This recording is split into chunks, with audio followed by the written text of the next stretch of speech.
ছিলেন তিনি ইতিমধ্যেই আমাদের মাঝে এসেছেন, স্টেজে চলে আসবেন কয়েক মিনিটের মধ্যে ইনশাআল্লাহ।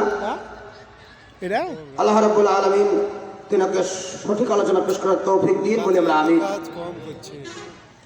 অন্যান্য বিশেষ আলোচক বৃন্দ, সম্মানিত কমিটির বিভিন্ন পর্যায়ের সদস্যবৃন্দ, মুসলিম একরাম, আমার শুদ্ধ মা বোনেরা, সবার প্রতি জানাই আমার পক্ষ থেকে আন্তরিক সালাম এবং শুভেচ্ছা। আসসালামু আলাইকুম রাহমাতুল্লাহ। আমরা প্রথমে মহান রব্বুল আলামিনের দরবারে শুকরিয়া আদায় করি, সবাই পড়ি আলহামদুলিল্লাহ। যে আল্লাহ পাক আমাদেরকে একান্ত মেহরবানি করে সালাতুল মাগরিবের পর থেকে নিয়ে দীর্ঘ সময় ধরে এই শীতের মধ্যে কষ্ট করে আলোচনা পেশ করার এবং আলোচনা শোনার সুযোগ দান করেছেন। আমরা আবার বলি আলহামদুলিল্লাহ। দরুদ এবং সালাম পেশ করে আমাদের প্রিয় রাসূল মুহাম্মদুর রাসূলুল্লাহ সাল্লাল্লাহু আলাইহি ওয়াসাল্লামের প্রতি সবাই বলি সাল্লাল্লাহু আলাইহি ওয়াসাল্লাম। মুহতারাম হাজিরিন, আমি সংক্ষিপ্ত কথা বলতে চাই। শুরুতে কোরআনুল কারীমের আয়াতে কারিমা সূরাতুল বাকারা 121 নম্বর আয়াতে কারিমা তেলাওয়াত করেছি। আল্লাহ পাক রব্বুল আলামিন বলছেন, আউযু বিল্লাহি মিনাশ শাইতানির রাজীম, আল্লাযীনা আতাইনাহুমুল কিতাবা ইয়াতলুনাহু হাক্কা তিলাওয়াতিহি উলাইকা ইউমিনুনা বিহি ওয়া মান ইয়াকফুর বিহি ফাউলাইকা হুমুল খাসিরুন।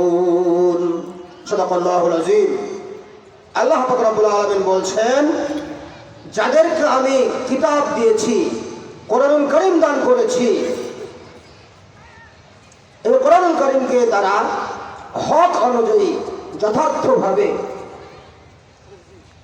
তেলাওয়াত করে সেটা বুঝে নেয় এবং সঠিকভাবে সেটাকে অনুসরণ করে এবং সেই অনুসরণটা মজবুত বিশ্বাসের সঙ্গেই করে, তারাই প্রকৃতপক্ষে ঈমানদার, কোরআনের প্রতি সঠিক বিশ্বাসী। অপর পক্ষে আল্লাহ না করুক ওমাইয়া ফুরবিহি, যারা কোরআনুল কারীমের ধারক বাহক হলো, কোরআন মাজিদ লাভ করলো, কোরআন মাজিদের সাহচর্য লাভ করলো, কোরআন মাজিদকে যারা পেয়ে গেল, তারপরও এই কোরআনুল কারীমকে অস্বীকার করে বসলো, কোরআনুল কারীমের মহান নিয়ামত থেকে নিজকে দূরে সরিয়ে ফেললো, নাউযুবিল্লাহ, ফাউলাইকা হুমুল খাসিরুন, এরা হলো ক্ষতিগ্রস্ত। আমরা আবার বলি নাউযুবিল্লাহ। সূরা বাকারা 120 নম্বর আয়াত। সুতরাং কোরআনুল কারীমের মাহফিল আমরা এসেছি তাফসীরুল কোরআনুল কারীম, কোরআনুল কারীমের তাফসীর, অর্থাৎ কোরআনুল কারীমকে আমরা জানবো, বুঝবো, জীবন করবো। আল্লাহ রাব্বুল আলামিন এই আয়াতে কারীমের কথাটি বললেন যে ঈমানদার তো তারাই, কোরআনুল কারীমের প্রতি ঈমান পোষণকারী তো তারাই, যাদেরকে আমি এই কোরআনুল কারীম দান করলাম, আর এই কোরআনুল কারীমকে তারা বুঝে পড়লো, বুঝলো, বুঝে নিল এবং সে আমাদের জীবন গঠন করলো। সুতরাং আলোচকরা আলোচনা করেছেন, আমি লম্বা কথা বলতে চাই না। কোরআনুল কারীম অনুযায়ী পরিবার গঠন, সমাজ গঠন, রাষ্ট্র গঠন, আন্তর্জাতিক কাজকারবার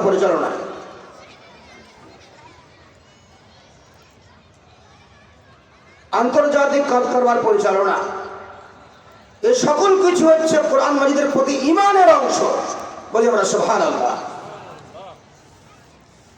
ব্যক্তি জীবনে যেমন নামাজ কালাম আদায় করা, রোজা পালন করা, হজ পালন করা, উমরা পালন করা, দান খায়রাত করা,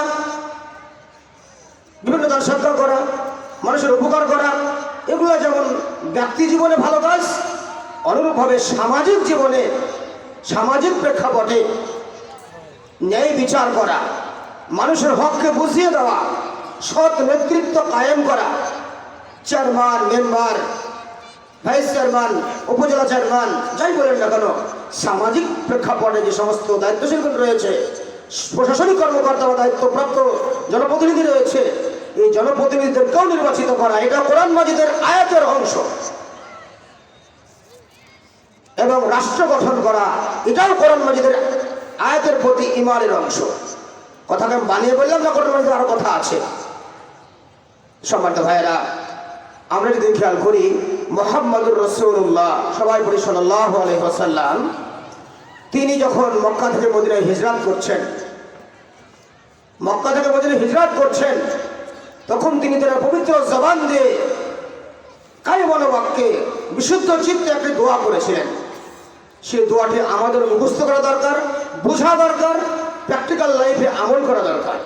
বলি আমরা আমিন। আউযু বিল্লাহি মিনাশ শাইতানির রাজীম। رب ادخلني مدخل صدق واخرجني مخرج صدق واجعلني من لدنك سلطانا نصيرا। সবাই বলি আমরা আমিন।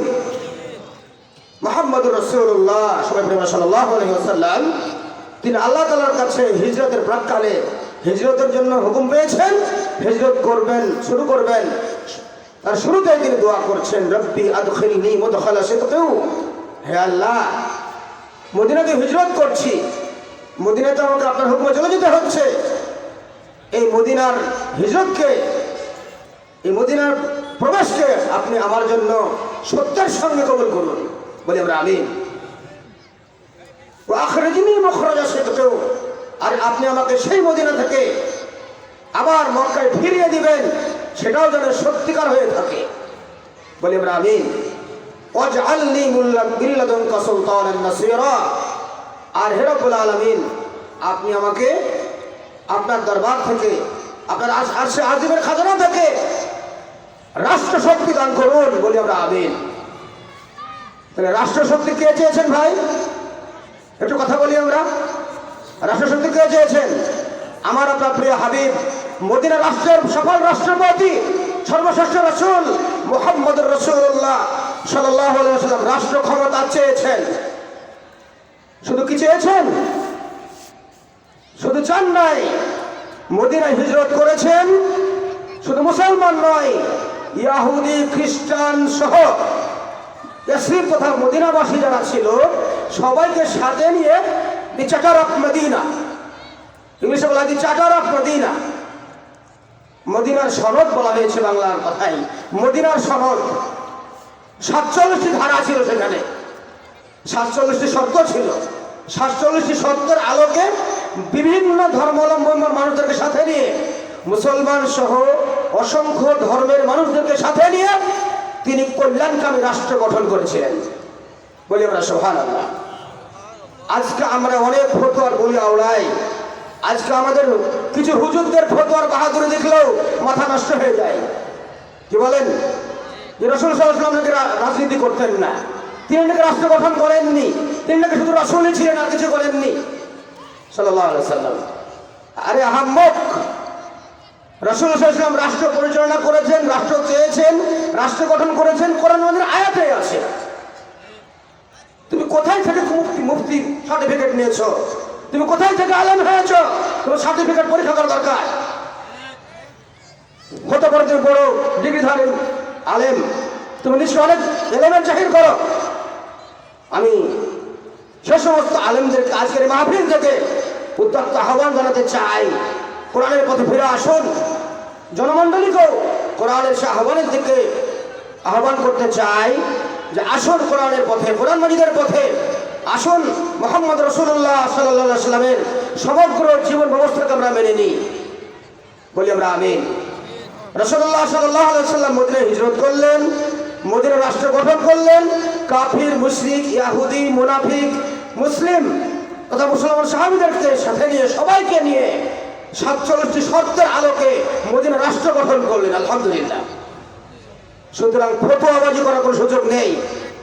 সুদখোর, বিড়িখোর, তারপর বেধর্মীর ভোট নেওয়া যাবে না, এরকম কথা বলে না ভাই? অনেকে বলে না যে বেধর্মীর ভোট নেওয়া যাবে না, বেধর্মীর সমর্থন নেওয়া যাবে না, বলে না ভাই? আহাম্মক কথা, কারা কোরআন জানা না, হাদিস জানা নাই, আমার কথা রাগ করবেন না। আহাম্মকে ত্যাগ করতে হবে। কোরআন হাদিসের জ্ঞান দরকার। কোরআন পড়ুন, হাদিস পড়ুন, মহানবী সাল্লাল্লাহু আলাইহি ওয়াসাল্লামের জীবনী পড়ুন, উত্তর পেয়ে যাবেন যে তিনি শুধুমাত্র রাষ্ট্র গঠন কি শুধু মুসলমানদের সাথে নিয়ে করেছেন নাকি অন্য ধর্মের মানুষদেরকে সাথে নিয়ে করেছেন। অনেক কথা, লম্বা কথা সেদিকে যাচ্ছে না। আমি হাদিস পাঠ করেছি। রাসূলুল্লাহ সাল্লাল্লাহু আলাইহি ওয়াসাল্লাম বলছেন, বুখারী মুসলিম শরীফের হাদিস, কুল্লুন নাসু ইয়াবদু, প্রত্যেকটা মানুষ সকালবেলায় তার কাজ শুরু করে।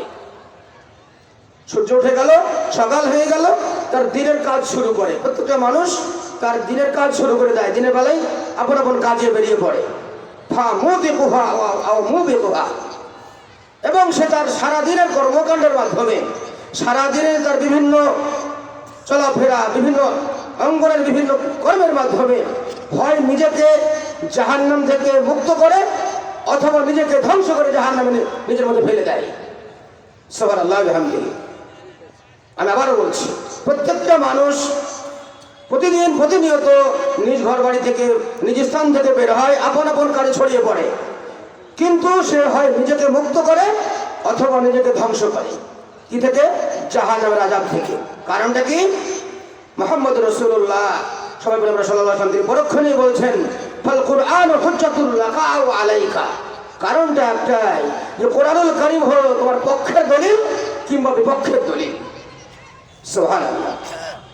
অর্থাৎ তুমি যদি কোরআনুল কারীমের আইন এবং বিধান অনুযায়ী ব্যক্তি জীবন, পরিবার জীবন, সামাজিক কর্মকাণ্ড, রাষ্ট্রীয় আইন কানুন, বিচারালয়, সংসদ ভবন, সচিবালয়, সকল কিছু তুমি যদি আল্লাহর আইনে পরিচালনা করো, তবেই তোমার মুক্তি সম্ভব।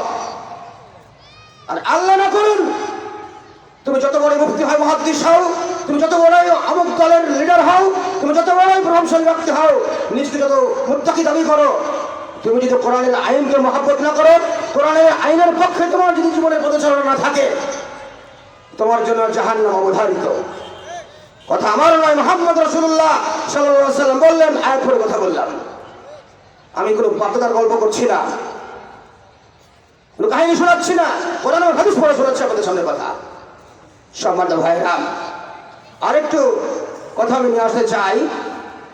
আমরা যেহেতু আমাদের মাসআলাগত দিক থেকে, মাসাইলের দিক থেকে, ফতোয়ার দিক থেকে আমরা বেশিরভাগ মানুষই, বাংলাদেশের বেশিরভাগ মানুষই বলা যায় হানাফি ফিকহের অনুসারী। আমরা ইমাম আবু হানিফা রাহমাতুল্লাহ আলাইহি আমরা অনুসারী বলে আমরা দাবি করি, তাই না ভাই?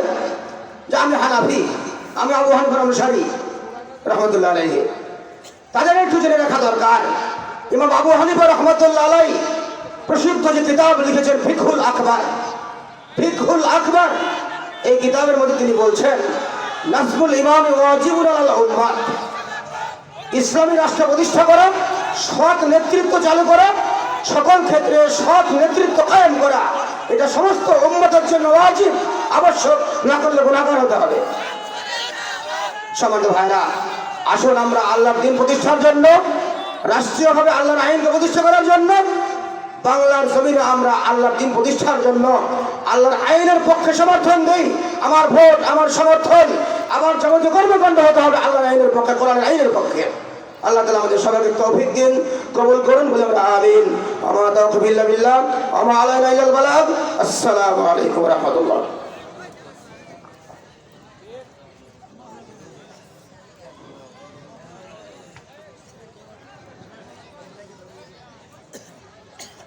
লিল্লাহি তাকবীর, লিল্লাহি তাকবীর। সংগ্রামী তাওহীদি জনতা, আপনারা